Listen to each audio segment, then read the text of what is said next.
I wouldn't have preferred it to have come out in the group. We had already discussed some of these things. The difference between you and I is when you do things that bother me, like talk over my music. You do little petty stuff like make posts or talk over me when I'm talking. All those things feel dismissive to me, and they're hurtful. Porsha, I wish we could be the way we are off camera, on camera. And you know what you said? They would have to pay me more money for that. Why can't we be that? Please stop. Just trying to express myself. What's up, y'all? It's Brian Keith, and I'm back with another video. And today we're looking at the Real Housewives of Atlanta, season 16, episode 11. And I have thoughts. But y'all like, comment, subscribe, let's get into the video. Let me check my shit real quick. Hotter than the fire coming out my flame. And if you wanna play with me, you can't play in me. On the playground, bitch, you can't play with me. Got it, want it, securing the bag. All right, Shamia. I think we all came to the realization that Porsha's wrong. But Shamia, we're gonna have a conversation. I had sent my mom this text. I felt so much sadness now, and I don't even know why. I just wanted you to pray over me. Wow. She said, I'll pray for you now, baby. There was something that came up over, a few days ago where Porsha addressed Shamia in a post and delete, basically saying, like, don't bring up my mother. I just watched the episode. You're bringing up my mama. You're going down the wrong road. Cool. The pod, or at least my mom considered her mom to be her best friend. Our parents have had their ups and downs in our friendship, but it doesn't have anything to do with Porsha and I. I find it funny with Porsha because I always feel like, at what part is it crossing the line? For you say, oh, well, that's crossing the line because, you know, you're bringing up outside party, you're bringing up my mother. Okay, but when you brought up Shamia and her potentially fucking Candy and Todd, that could have messed up her whole entire relationship. And when your mother, episodes back, spoke on Shamia, calling her a dog, and when Shamia's mama got online to say, girl, halt and pump the brakes, it's nothing. My whole thing is, yes, y'all were friends back, you know, y'all were friends, or, you know, your friendship was halted. The mamas were friends and now they're not. At the end of the day, I'm not going to disrespect you if you don't disrespect me. I feel like Porsha has been playing in Shamia's face from the beginning, saying little subtle digs and letting her mama say what she got to say. And it's stuff like that where it's just like, girls, free game. But I know that Shamia is not privy of it while they were filming, so it is what it is. My whole thing with Shamia is the fact that, yes, she sits down with Cynthia and they basically talk about the state of their friendship. And Cynthia's like, you know, I've never seen y'all in nothing but cool. So it's just kind of weird seeing this. You know, I feel bad.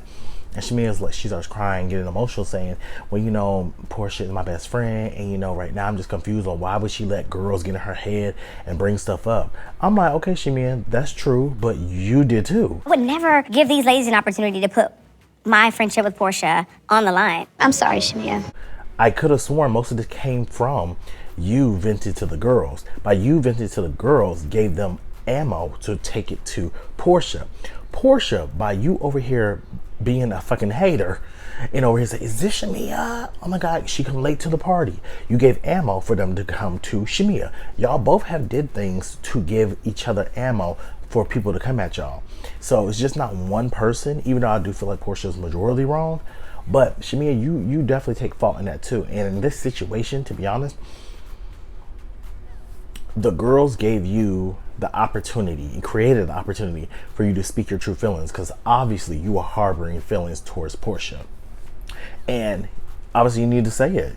Like, you holding on to these feelings, girl, it ain't gonna do anything for you. You see this big thing right here? I see it! Move. So we see little things where we see Kelly goes to drive with her daughter, really cute little scene. Mary and Joseph to all take the wheel because I'm damn near about to die. Chloe, move. Angela Oakley with Charles, and they go out to this restaurant, and I feel like the producers are trying to set up the scene that Charles don't give a fuck about Angela. Personally, like I said before, my uncle, my aunt act just like them.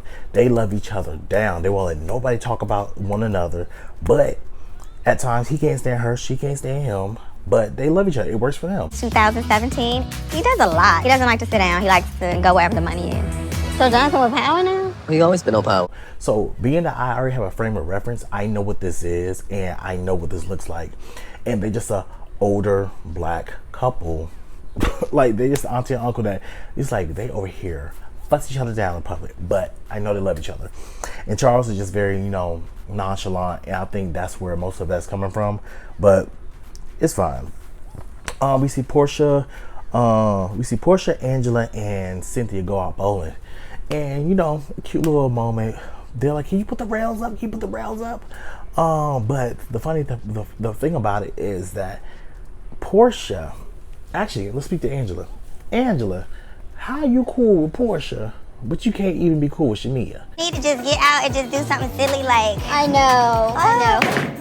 I was just playing with y'all. Y'all know that, right? I'm really like a. Side note, can we give it up to Angela? Her body is so nice. Shout out to her. Shamia giggled, and I think this is a great point. What Shamia said, you could be cool with Porsha, who said she will fuck your husband. But I giggled at it because it was funny. So I do think with Angela at that point, like, girl, what are we doing? Like, you can't just like, oh, well, fuck her, blah, blah, blah, blah. Like, it got to be some type of, like, it got to make it make sense, because it's not making sense. How did that make you feel? Did it catch you off guard? I try to be the best Porsha I can be. But right now, going through divorce, am I really 100% of what my friends need? Drew and Ralph, when I said they're going through ups and downs, Ralph is trifling as hell. He's trying to take control of both her LLCs. Claim being rightful owner to Juiceador LLC. That's crazy to me. Drew Sidora LLC, and then her new LLC that she has. And my whole thing, like she's saying, like, he has the money. He is having a great career. He has, you know, he's financially stable. So for him to want to grab, you know, her money is kind of crazy. He wants 40% of Juiceador LLC that I incorporated, in 2005? And then he wants 40% of my new entity. My whole thing is, she did say that he still hasn't provided his financial records. And when it comes to like divorce and stuff like that, I don't know why he hasn't provided it yet. Like, wouldn't you do like a forensic forensic investigation or financial, like you pull your financial records to see who's how they want, who has what? I don't know, something about this whole situation just seems unprofessional in the legal route, because why have y'all not have this man's records yet? If you haven't turned it in, they should be able to demand him to turn it in. So I'm just confused on this situation. Like, this doesn't make sense to me. I don't know the details of Ralph's finances. We have separate accounts, but it's definitely raising an eyebrow. So everybody's over here doing that and saying that. I'm just trying to figure out, like, what are we doing? Drew's over here really just like going through it. And I feel bad for her because Ralph seems petty as fuck. You know, she FaceTimed the mom, and the mom basically saying, like, the lawyer, the judge didn't take an account for the kids. We segue over towards the end of the episode, but they didn't talk about, you know, the kids are basically changed. They're different. They're a little bit more rambunctious, a little more, you know, on edge, and they basically see all the stuff that's going on between, you know, them. Did you ever talk to him about that? The only thing I told Ralph since I've been here, I did tell him that I thought that the courts made a dumb decision. So Drew gets up, she starts crying. Her mom is just crying too, because it's just like, Drew's sad that, you know, her kids are being affected, and she really wasn't aware until now. And her mom is just upset because she's just like, I hate that she's going through this with this fuck ass man. But I'm happy that her mom really, you know, stood on business with her, just kept it straight, right? Because I didn't know that you felt this way. I'm sorry. I didn't know that. But my kids are not the same. They're not. Shout out to producer for playing delusional, or Delulu. You must be delusional. So Angela's mother comes over to Angela's house, and Angela gives us the whole backstory about her mother over here. She buying her mama a house and all these things. That just leads up and set up the conversation where her mom's like, yeah, you know, I'm getting a new house. I'm about to, you know, got the keys. And Angela feels some type of way. She's like, you know, I bought you this house. I want to take care of you. But now the burden is off my shoulders, so I'm cool. The added responsibility of taking care of them. But, you know, it's sad because I definitely had dreams of taking care of my mom. And I'm just like, Angela, which one is it? Do you want to take care of your mama, or are you happy that you don't want to take care of her? What is it? I'm confused. But she feels some type of way that, you know, her mom is leaving the house that she purchased. So I just saw that Angela mother passed away, and I wasn't privy. So out of respect for Angela, her mother, and the family, I'm going to actually snip out the rest of that conversation that I was going to have of the video, because I recorded this before I even saw this on reality TV. the Instagram post. So just to give you guys a heads up if you see anything choppy. This is what I want to talk about. Porsha and Shamia, they have finally had their little sit down. And for me, me and one of my friends had a little tiff a few weeks ago, but we're good. The friendships go through ups and downs. It's all about communication. It's all about not harboring feelings in. Because once you harbor feelings, then that's where the hatred and, you know, everything else starts to fester. If you feel some type of way, take a day or two, maybe even take a week, and then be like, you know what? Let's go out to eat. Let's have a conversation. And I feel like this is like a few days after. Cool. So Porsha's trying to have, you know, casual combo. So what's going on? Let's talk. I feel like, I don't know, you kind of have this little reserved energy.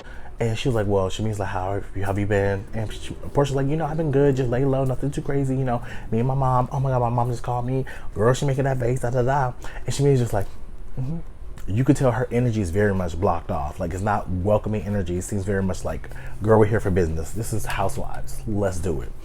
So I don't think Porsha was expecting Shamia to really hold her accountable the way she did. But yeah, Porsha, she wasn't expecting it. There's been things in our friendship that have hurt my feelings, and a lot of stuff I mask because I handle our friendship with care. You feel some kind of way? As Shamia is talking, she's just like, yeah, you know, I feel this way, da da da da da. Portia's like, you know? Shit like that would piss me off, because like, what the fuck do you mean? Like, why are you yawning? And it's very dismissive. Like, she's like, are you tired? You bored? That's what it is. You're yawning. You're tired. Am I boring you? I'm taking a breath. This is a little bit uncomfortable. Okay. Why is it uncomfortable? And then Porsha's shuffling the silverware. Porsha's over here picking up the phone. She's interrupted her. She says, you know, in this friendship, you know, I haven't been perfect, and there's things that has been said that I wish hadn't been said, but I can't move on in my feelings and to make myself not feeling valid. You know, I want to make sure you validate my feelings and I'm being heard and not being dismissed like you're doing right now. And Porsha was like, what are you talking about, Shamia? Like, I'm so confused. And my whole thing with Porsha is, you're so confused now. You don't know what's going on now. You don't have no idea now. But beforehand, you already knew all this stuff happened. Y'all knew y'all was beefing at that reunion of season 10 when Phaedra was over here. It was season 9? 1 or 2? 9 or 10. When Phaedra over here called out Shamia, and then, you know, you ran off stage because you over here spread all the shit, and then Shamia was trying to hold you down, and you was like, well, I need Lauren. So, yeah, my whole thing is, Shamia says, like, why can't we be funny, goofy, and laughy like how we are off camera? Could be the way we are off camera, on camera. And you know what you said? They would have to pay me more money for that. Shamia, why can't we be that way? Why do we with me for the show? Why can't we? And Porsha was like, we can't. She said, no. She said, because when I told you, why can't we be like this on camera? You were like, well, they got to pay me enough money. She said, why I got to be about money? Why I got to be about money? And right there, she gagged Porsha. I was like, ooh. She gagged Porsha. Because it's about this. It's about the money. Our friendship off camera, for in that moment, and Porsha did not deny it, but in that moment, it told me that Porsha's putting on a facade and an act, especially when it comes to Shamia. I don't think Porsha fully wanted Shamia to be on this show, and not in the sense of just like, I think Porsha wanted Shamia to be on the show as her backup, her ride or die, and to back her up when stuff goes wrong and not call her out on anything. But being that, you know, they have history now, she's over here, Shamia, stop, Shamia, stop. I'm just like, girl, it ain't no fucking stop. You say these things like, oh, well, yeah, you know, my mom said don't trust you, and the apple's on far, far from the tree. Do you know how that makes me feel? Please stop. You over here are trying to little girl me and dismiss me, and I don't have time for it. So Porsha gets up, she excuses herself, she goes to the bathroom, and I assume she's crying. I'm assuming. I'm not trying to be funny. I just don't know. So she comes back. She asks the waitress, like, yes, can you get my food and put it in the box to go, please? Thank you. And so Shamia was just like, Porsha was like, well, I guess you ready to go? You want to wrap your food up? She was like, no, I'm not ready to go. It just seems like, hopefully we can just finish the conversation, just move on. And Porsha just like, I mean, it seemed like you're ready to go. And Shamia was like, it's not that I'm ready to go. You just told me to stop. So what do you want me to do? I'm trying to tell you my authentic feelings. This is Porsha shuffle the spoons and forks and knives. And Shamia's just like, Shamia stopped and started crying. I can never read your mind. I'm asking what I did wrong in that moment. I'm just human. I'm just a little overwhelmed. she's like, I'm trying to show you my authentic feelings. However, you are still being dismissive, meaning that you probably don't give a fuck about what I'm saying. And as a friend, you have to hear me. And I feel like this goes with a lot of only childs where they can be very, dismissive, but I don't know. It's just weird for me. Very weird. I'm looking forward to seeing how they navigate the friendship. They come to a common ground, but it's still up in the air. I'm sorry, okay? Me too, I'm sorry. Touch my hand. Okay. A lot of people online, they're like, yeah, Shamia and Porsha, they made up, they hugged it out. I don't think that's what it is. Especially looking at the clips in Watch What Happens Live, Shamia was coming for Porsha. She just basically saying, yeah, it is what it is. Her mother this, her mother that. And I feel like once you do bring up moms and stuff, it is kind of sticky. Let's have the scene. Shamia and Porsha relationship remind me of my mom and my mom's cousin. They were best friends all the way from childbirth to their 40s. What happened was they both were getting married. My mom's cousin was getting married before her. Mind you, I used to call her auntie. So my mom's cousin was getting married before her, before my mom. And this was my mom's third marriage. This is my mom's cousin's first. So my mom, she did everything. She was her bridesmaid. She was maid of honor. She threw everything, found a location, like really helped her out. Took time out of her life to help her. Just towards the end, like a week before the wedding, come to find out that the groom was cheating on my mom's cousin with the baby mama. Long story, like she's distraught. All this money wasted, all this. My mom was her shoulder to cry on, a pillow, gave her, like my mom went above and beyond to make sure that, she's there for her. Now, when it's time for my mom to be married, she has nothing to do. Oh, I'm going through so much. I don't have the bandwidth for this right now. I can't support you.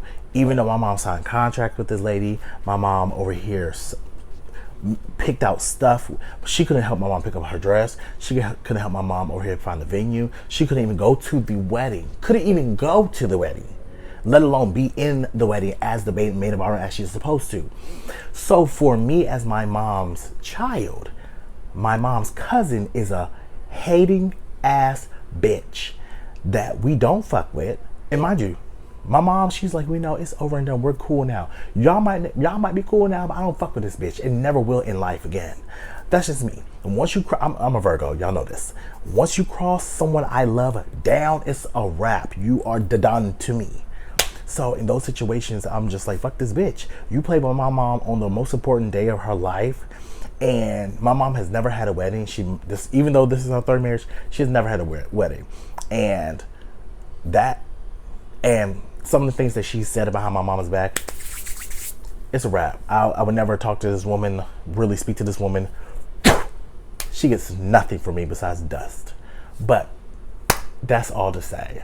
I feel like that's how Porsha and Shamia's friendship is. I feel like Shamia has really elevated her life past Porsha, and Porsha is over here in the corner biting her fucking nails off, pissed about it. Even though she's going through a lot right now, she's going through a divorce, she says she don't have the bandwidth for all this, you're still doing the show, and that's still your friend. So for you just to like, well girl, I can't do it, I just think that's fucked up. That's just my honest opinion. But y'all, let me know what you guys think. Like, comment, subscribe, and I'll see you guys in the next video. Peace. Brian Keith, LG, Black Butte. Bet you didn't know we the Holy Trinity. Now let a guy stop a y'all and break your head here. Step into the room and get up in the bed. It tastes sweet, that's cause I'm good. It tastes sour cause I'm better than the hood. Cause I get you hyper when I'm running all around. Cause I